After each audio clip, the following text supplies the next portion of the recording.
but she moved off. It was Kitty, of all people, who had found Michael that chill morning back in January. In the 5 weeks since, Billy had managed to mostly avoid her, even though they both lived in the neighbouring village and just a couple of miles apart. In her wake, his attention fell on the snow globe in the window's centre display. The ornament contained a blonde girl in a red dress, a black dog by her spindle legs, and a cottage with a navy door and straw roof. 2 yellow birds completed the scene, perched on the skeleton of an ice-blue tree. Billy wanted to shake the globe and bring it to life. Behind him, a tour bus whooshed past, its red and white reflection streaking the shop glass. He tried to remember back to a time when he was small and thin and able to feel the undertow from passing traffic. His hand pressed the side of his head, as though trying to keep the egg of himself together. Billy sped over the 12 miles from town in his black Corolla, sucking traces of grease and hamburger from his teeth. As he entered the village, he told himself to slow down and get it together before he arrived home. The car cruised past the pub, shop, church, and graveyard. He pushed away the image of the dark earth heaped over the fresh grave.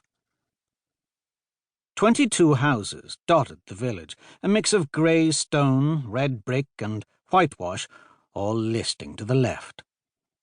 The entire scene dappled with weak, wintry sunshine.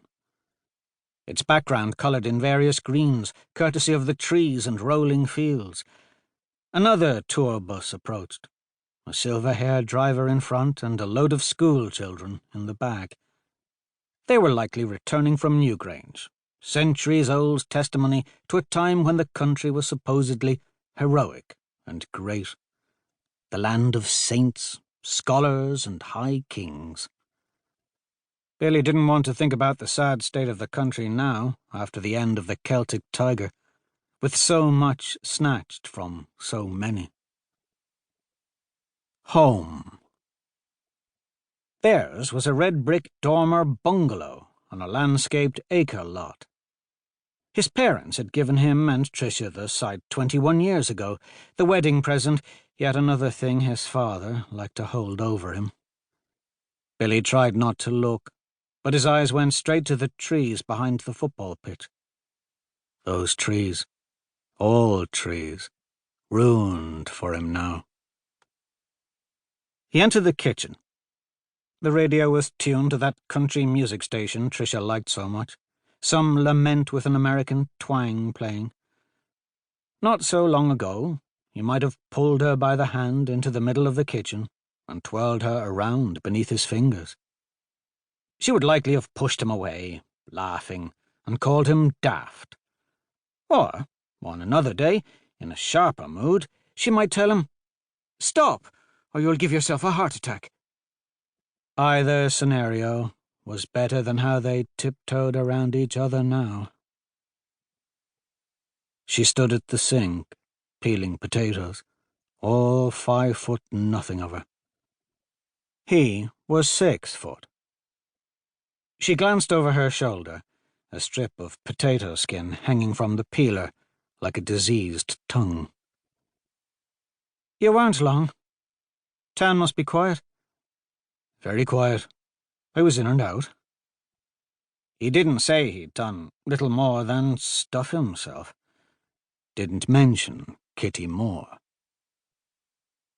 "You just missed your mother," Tricia said. "Everything all right?" he asked. "Fine, she was just checking in."